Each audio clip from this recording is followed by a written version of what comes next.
Hello everyone, welcome back to my channel. In this video I'll be explaining you about classification of models as a part of model analysis. So model is a small replica of the actual structure. The actual structure is called as a prototype.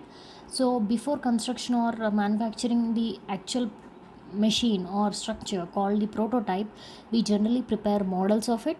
We test the models and then we try to predict the behavior of the we try to guess the performance of the actual structure or machine called as the prototype from the test conducted on the models. So in this we have two classification of models. First one is undistorted models and second one is distorted models. Okay, first of all let's see what is an undistorted model. Undistorted models are those which are exactly similar, geometrically similar to their prototypes, and they have same scale ratio for all the linear dimensions. Okay, so scale ratios we generally adopt LR length ratio, VR velocity ratio, like that we have different scale ratios. So he is saying that if that model should become an undistorted model means the scale ratio of linear dimensions of the model and the prototype must be same. Means he is saying that whatever scale ratio you are adopting for length must be the same for breadth also, must be the same for width also. So these are all linear dimensions, right? Must be same for diameter also. So your length, width, depth, height and diameter all are linear dimensions. So any linear dimension you consider regarding that model and that prototype, say for example we are considering a turbine. So I want to construct an actual Pelton wheel. Before going to that, in the laboratory I'm manufacturing a small, or I'm trying to make a small model of the Pelton wheel. So I have to adopt a scale ratio 1 in 50 or 1 in 1000, like that. So if your length of the, or else the diameter of your runner of your model in comparison with the prototype is taken as some, let's say 1 in 500 for example, then the same scale ratio of 1 in 500 must be taken for length, must be taken for width, must be taken for the depth also. Such type of scale ratios if you adopt, then it is called as a undistorted model. Okay, next coming to distorted models. A model is said to be distorted if it is not geometrically similar to its prototype. Means what he is telling, you cannot adopt only one scale ratio for all the linear dimensions. Why? Say for example you are constructing model of a river. You know how a river will flow, right? The length will be more for the river, correct? But width will be less. Now just imagine, can you take up the same scale ratio for length and width of the river? Length is very much bigger, width is very much smaller. If you adopt the same scale ratio for length and width, imagine how your model will work. So when this length is comparatively very big when compared to width, I can't adopt the same scale ratio for length and width. So what should I do? I have to adopt a different scale ratio. Even with the depth of water also, you take river, now river is flowing, the length of the river is very big, there is depth of water flowing in the river.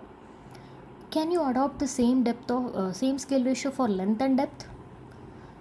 Let's take in terms of one horizontal dimension and one vertical dimension. Let length is the horizontal dimension and depth of water is the vertical dimension, right? Can you adopt same scale ratio for length and depth of water of in the same model? Same scale ratio can you adopt? No. Why? Because the depth of flow will be completely different with respect to length. Length will be some thousands of kilometers and the depth of flow will be in meters. Even it will be in some thousands of kilometers also, it will be it will not be in correlation with your length. So under such circumstances, not only in the construction of river, natural beds, or else your harbor, in the construction of harbors, dockyards, you can't adopt same scale ratios. So when we consider different scale ratios for different linear dimensions, then it is called as distorted model. Like for example, for the same turbine example, if I take, for diameter of the runner, I will prefer one scale ratio. For length of the Pelton wheel, I will prefer another scale ratio. For the height of the Pelton wheel, I will prefer another ratio. Like this, if you prefer different scale ratios, or if you adopt different scale ratios for different linear dimensions, then it's called as distorted model. Okay, we have different advantages in preferring a distorted model. The first advantage is the vertical dimensions of the model can be measured accurately, the cost of the model can be reduced, and the turbulent flow in the model can be maintained if you are going for a hydraulic structure. Next, let's see the scale ratio for distorted models. Why? Because the scale ratios for undistorted models will be covered in similitude. Okay, so coming to scale ratios for distorted models, as I have told you, we are maintaining separate scale ratios for separate dimensions. For horizontal dimensions, we will adopt one scale ratio. For vertical dimensions, we will adopt another scale ratio. Now, let LR of H, means LR stands for scale ratio in terms of length, or else you can tell it's a linear scale ratio. H means in horizontal manner. Scale ratio for horizontal dimension. So LR of H will be LP by LM. You know already scale ratio formula is LP by LM, which is equal to BP by BM, which is equal to BP by BM stands for width or breadth. Linear horizontal dimension of prototype by linear horizontal dimension of model. So see the scale ratio, especially I am writing of H, means here I am considering only linear horizontal dimensions. I am not considering the vertical dimension. Now I will adopt another scale ratio for vertical dimensions. Why? Because in distorted models we have separate scale ratios. So I'll write it as LR of V, which is scale ratio for vertical dimension.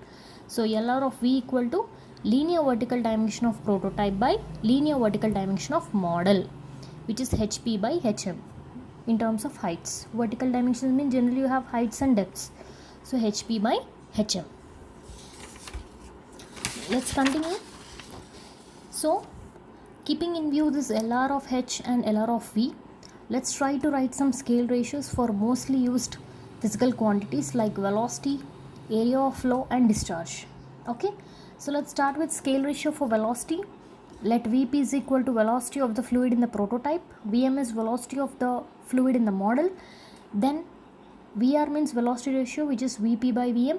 So Vp by Vm is equal to, you know the formula of velocity, right? When there is height h, root 2gh, right?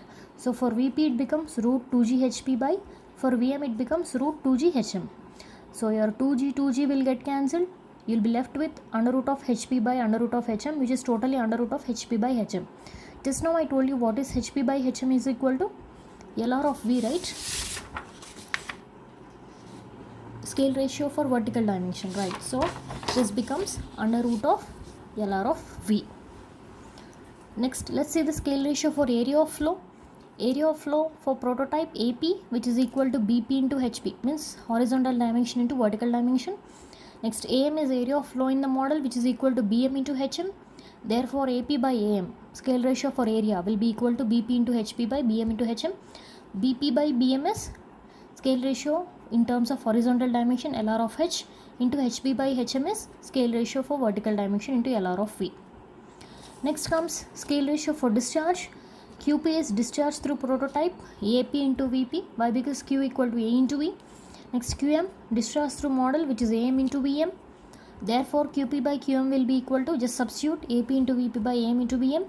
Already I got the values of AP by AM as LR of H into LR of V. I just substituted into VP by VM. I got under root of LR of V.